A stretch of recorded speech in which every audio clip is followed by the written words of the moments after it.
vamos a ver la función de cada célula porque eso ya ustedes lo han visto en histología. Han visto en histología las diferentes células que son producidas por la médula ósea del intestino y han visto las funciones de cada una de ellas. Hoy día solamente vamos a ver las reacciones que cada una de estas células produce cuando ingresa una bacteria a nuestro cuerpo humano.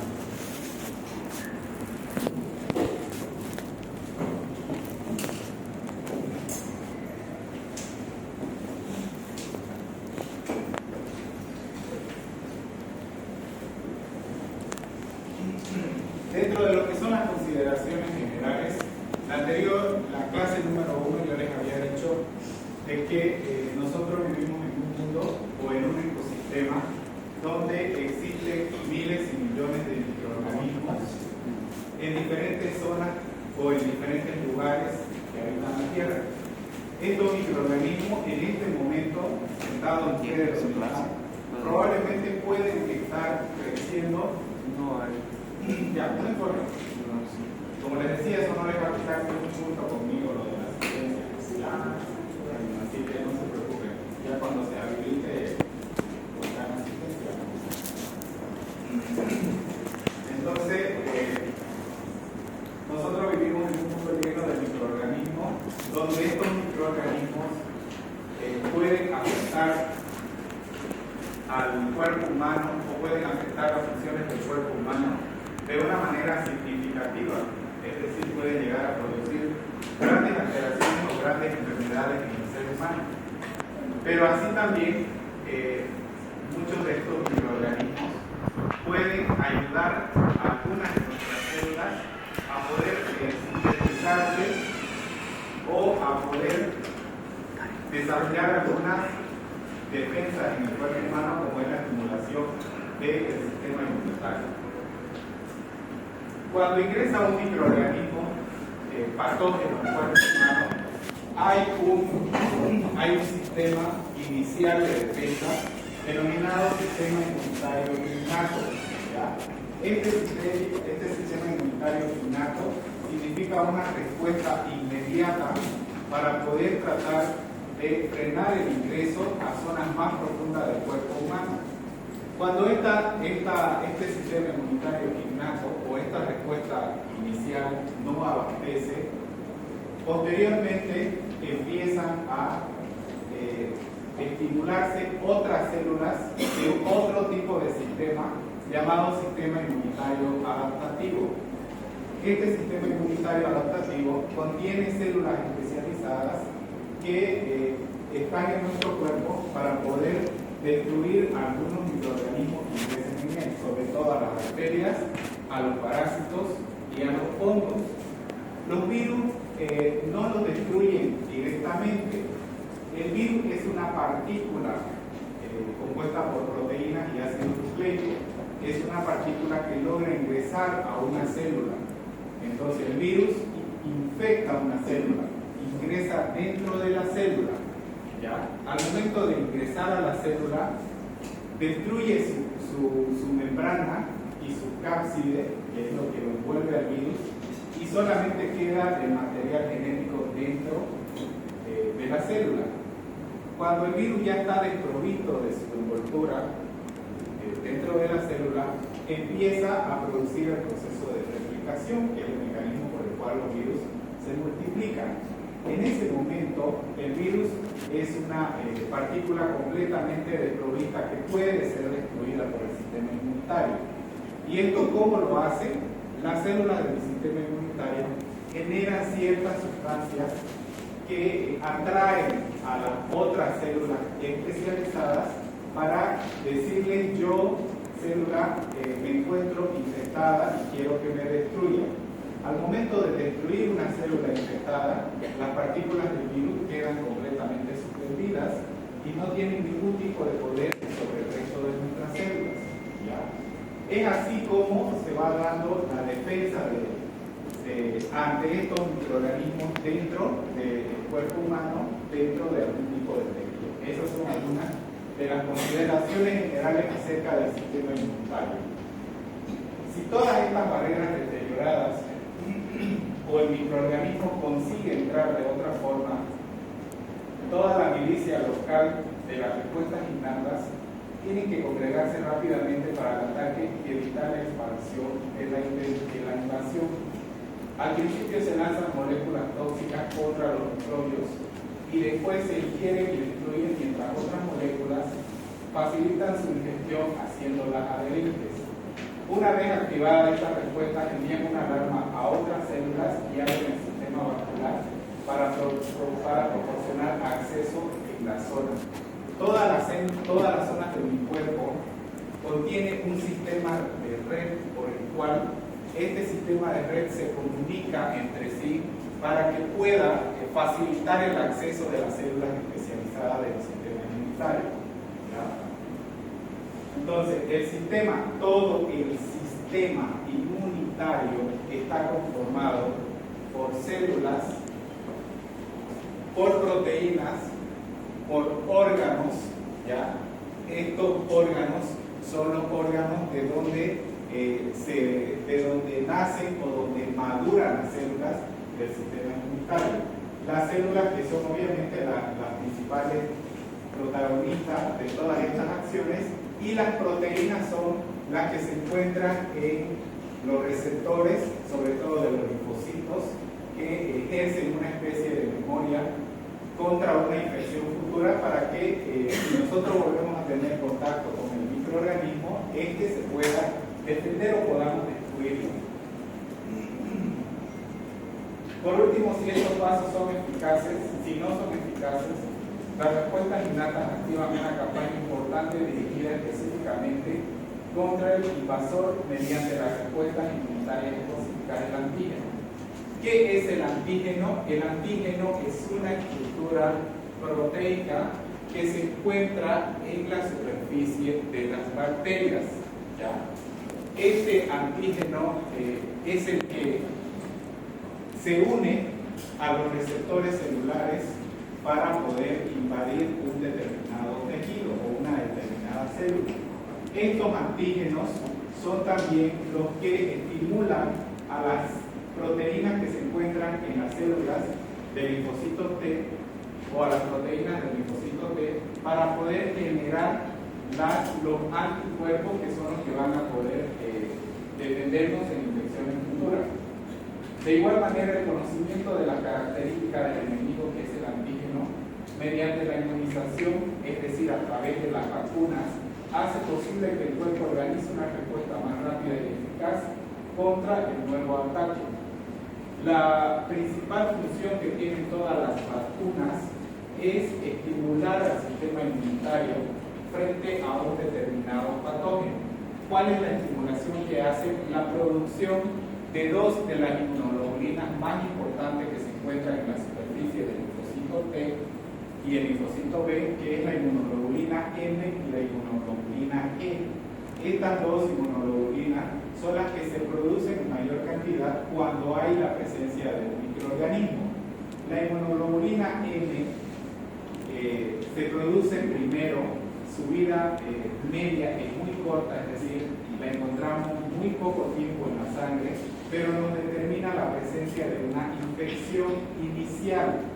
Ya nos dice, en este momento hay la presencia de una determinada bacteria. Y la inmunoglobulina G que se produce después, esta la podemos tener un poco más tiempo, es decir, es una inmunoglobulina que nos puede durar, dependiendo del patógeno, entre un mes a muchos años, e incluso para toda la vida. Eso dependiendo de cuál es el patógeno que nos está estimulando al sistema inmunitario. Esta tablita de aquí, que es muy difícil de ver hasta por el mismo tamaño de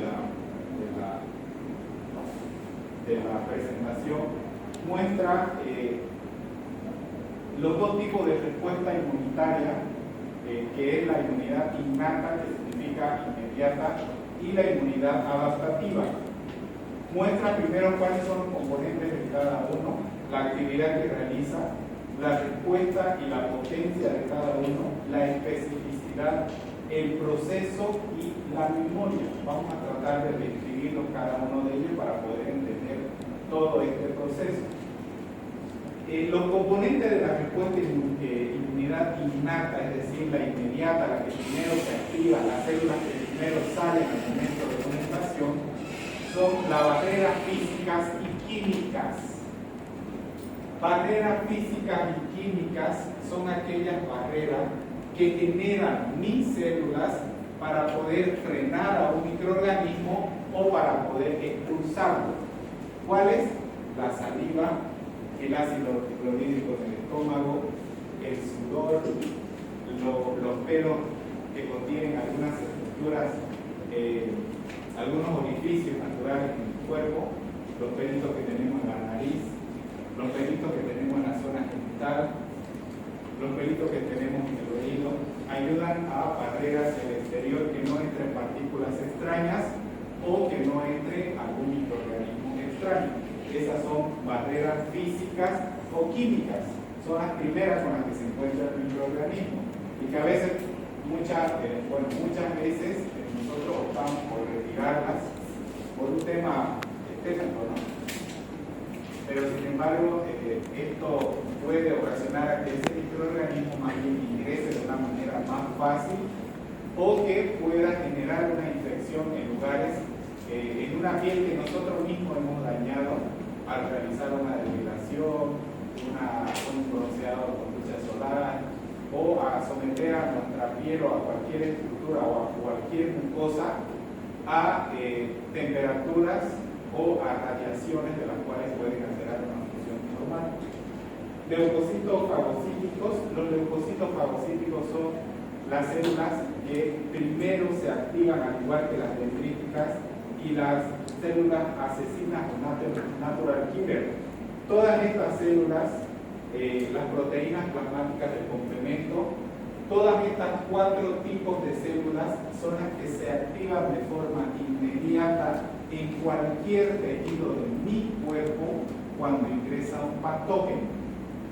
El patógeno ingresa por la nariz, ya logra ingresar hasta el tejido más profundo, hasta la nasofaringe, empieza a invadir el tejido y en ese momento empiezan a activarse todas estas células que se encuentran en la zona.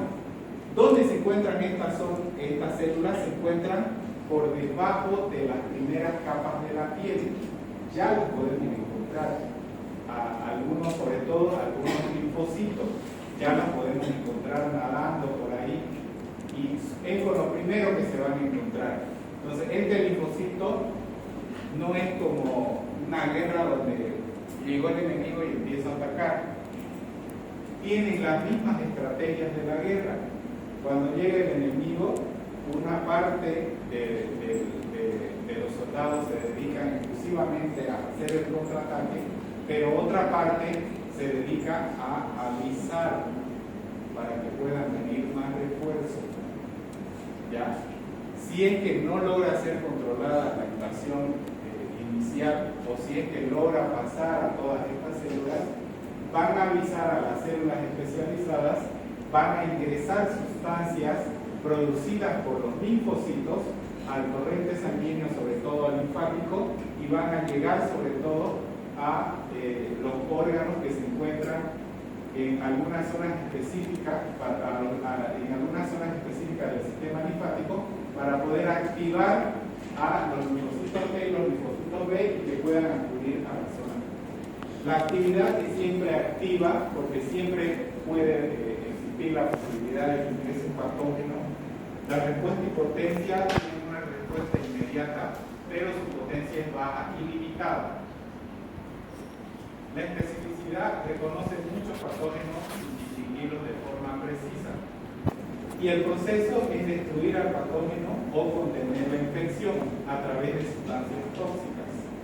La memoria reacciona igual que la presencia repetida del mismo patógeno, o sea, reacciona de una manera igual con la presencia del mismo patógeno, porque la célula de la respuesta inmunidad innata, inmediata, no genera ningún tipo de memoria.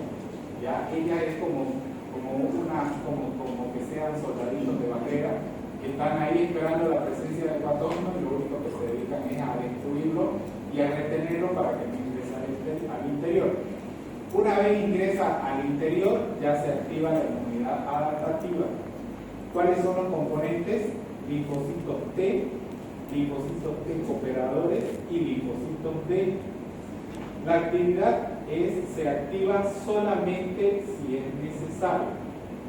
¿A qué se refiere con eso? Solo si el microorganismo logra atravesar las primeras barreras de la inmunidad innata.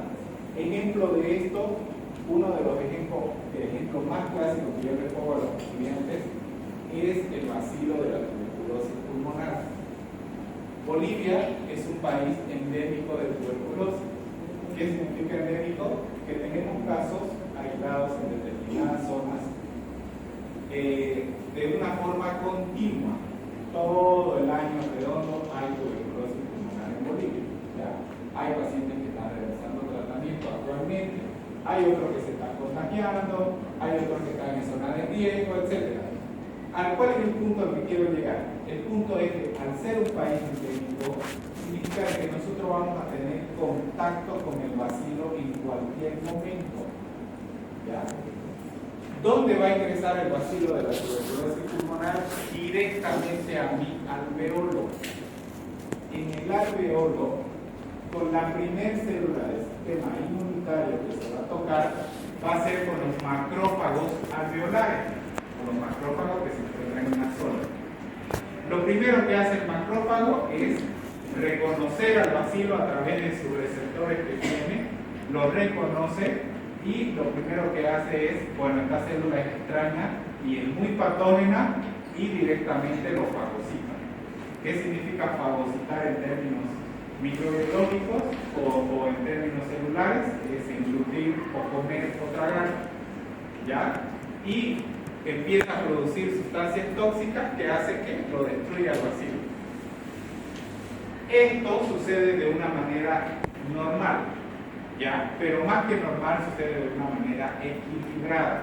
Significa que si yo, mi mente y mi cuerpo se encuentran en un equilibrio, mi sistema inmunitario también va a estar. Y estos macrófagos van a poder responder y van a poder frenar al bacilo y no pasó más. Y ustedes ni se dieron cuenta que tuvieron tuberculosis o que tuvieron el bacilo de la tuberculosis pulmonar, porque sus macrófagos se encargaron de eso, ¿ya? Pero si este bacilo empieza a destruir, empieza ya a producir daño al tejido de mi cuerpo, esos macrófagos empiezan a activar y a mandar señales para que los linfocitos T y los linfocitos B acudan a la zona para poder ayudarle al macrófago, si ese macrófago no logra contenerlo. Y en ese afán de destruir a esos bacilos es que se producen sustancias tóxicas proinflamatorias que van a empezar a destruir el tejido de mis alveolos, de mis pulmones, de mis bronquios. Y ese tejido que se va destruyendo y que se va formando secreción y luego se va